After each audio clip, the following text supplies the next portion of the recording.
PlayStation owners will finally feel the rush of burning in hell.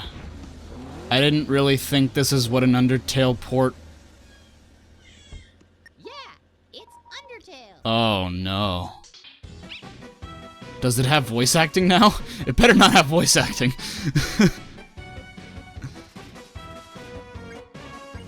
Is it just gonna be a port? I mean... Okay, no, it doesn't have voice acting. I was like, what? No. Japanese localized? Localized? That's cool. Admittedly. I think that's cool. It does borrow from JRPG elements, so it's only natural, I guess.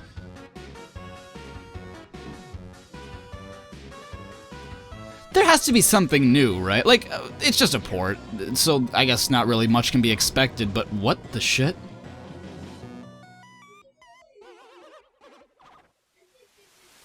Next, folks, we've got a special physical version of Undertale. What the hell? With an illustrated story booklet. That's pretty cool. Beautiful collector's edition. Collector's is that Metaton? The game, the booklet, the official soundtrack, and a dazzling gold-plated musical heart locket. Oh, that's cool. Undertale for PlayStation 4, part of a complete breakfast. Wow. Also coming to PlayStation Vita.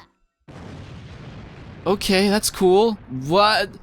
Wow, they made a lot of money out of Undertale, because that was like... That was just straight up like a huge budget. Like, okay, I really can't give an opinion. It's just a port to PS4 and Vita, but yeah, I mean, I liked Undertale. I think the community is a little toxic, and the haters are a little bit like they hate for the sake of hating a game that's actually pretty good. I like it more for its story more than anything because its gameplay is practically non-existent, but I did like the game. That was a really bizarre trailer, and I didn't really expect it to be presented that way. I'm not gonna lie, but yeah, I mean, I think the fact that it's going to be on PS4 and Vita is kind of a natural step, you know, because you can't really port it to Xbox One or any other console for that matter.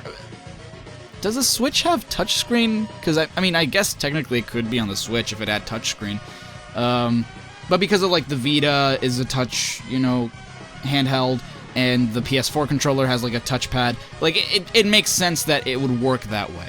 I mean, to be fair, you could play Undertale with a controller and it worked just fine, but you know, I think because of the touch capabilities, that's what they were going for the most. And again, it really just Undertale on PS4. There's nothing like super special about it, except for like the collector's edition and like the soundtrack and the art book and all that stuff.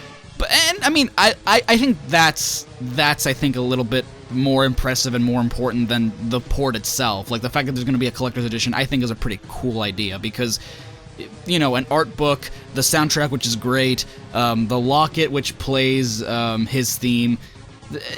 I like that. That's really cool. I know a lot of people might not be like super into it or whatever, but I think that it's not a bad idea. I mean, it kind of feels just like a natural step. The game came out like what, 2 years ago? I don't know, but I'm glad to see it's getting a port. That's really cool.